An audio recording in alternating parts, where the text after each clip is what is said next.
Здравейте, приятели! Добре дошли в силата на природата. Днес искам да ви разкажа за един от най-голямите органи в човешкото тяло. То е сърцето. И искам да ви разкажа малко за него и какво се случва с него, какви болести може да се развият от него и по-нататък за запушване на вените, което е много опасно и на днешно време много хора страдат точно от това. Значи искам да ви запозная първо с сърцето. То се намира в гръдния кош, леко изместено наляво, между двата бели дроба, зад гръдната кост. Размерът му е приблизително колкото и умрук на човека. Той е мускулен орган, работи 24 часа в денонощието. Изпомпва кръвта към всички органи. В него имаме 4 камери. То е дясно предсърдие, приема кръвта от тялото, кръвта е бедна на кислород. И дясната камера изпраща кръвта към белите дробове. Лявото предсърдие и лявата камера са най-силно преливат кръвта в тази област. Те са богати на кислород и те допълват кръвта в сърцето, изпомпват кръвта към цялото тяло. Също така сърцето се състои от клапи, които те отварят се като врати и се затварят.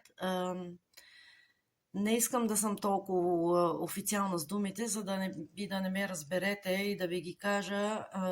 Те са аортната клапа, митрална клапа, пулмонолна клапа и трукспиталната клапа.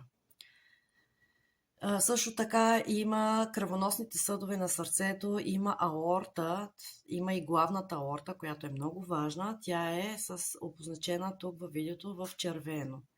Синьото са вените, които хранят самото сърце. Аортата е най-големата артерия и най-главната роля играе в човешкото тяло. И вени, които връщат кръвта към сърцето.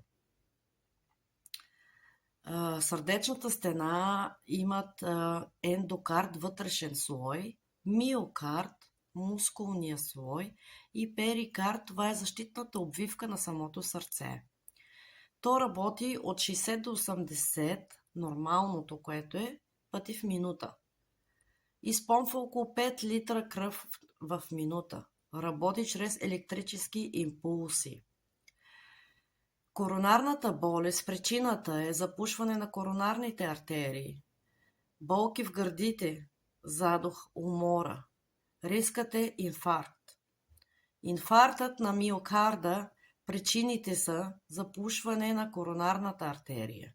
Симптомите са силна болка в гърдите, изтръпване на ръката, гадене, студена пот. Тогава се изисква спешно състояние, т.е. 112. Аритмите са това, което сърцето пулсира. Това е ритъм на сърцето. Симптомите – прескачане на сърце, ускорен или бавен пулс или замайване.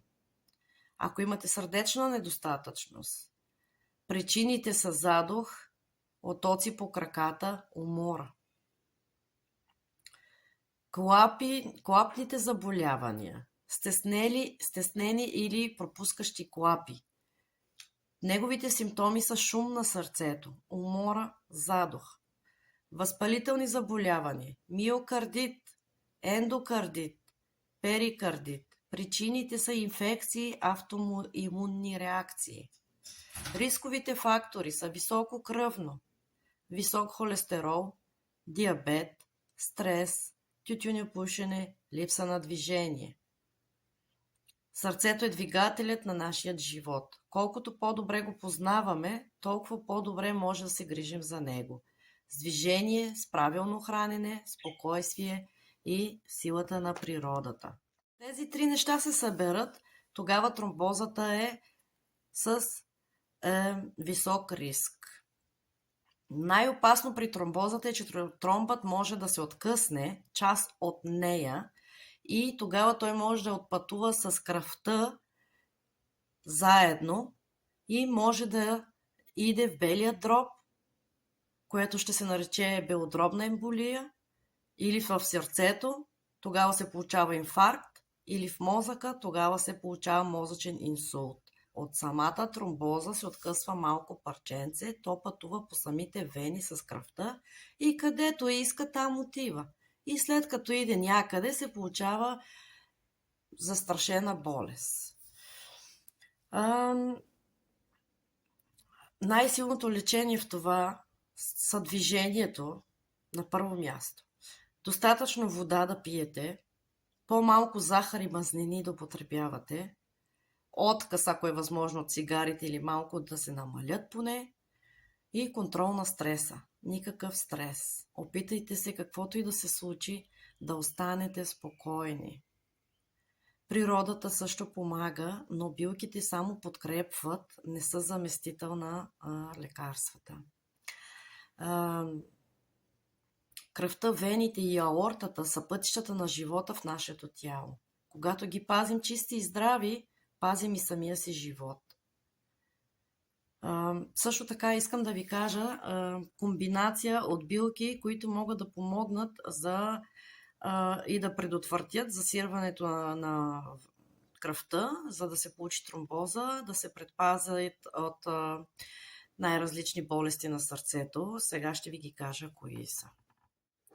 Комбинацията за вените за лошо кръвообращение, пак съм направила една комбинация от билки. Това са див кестен, кора или семе от самия кестен, глок, коприва, бял равнец.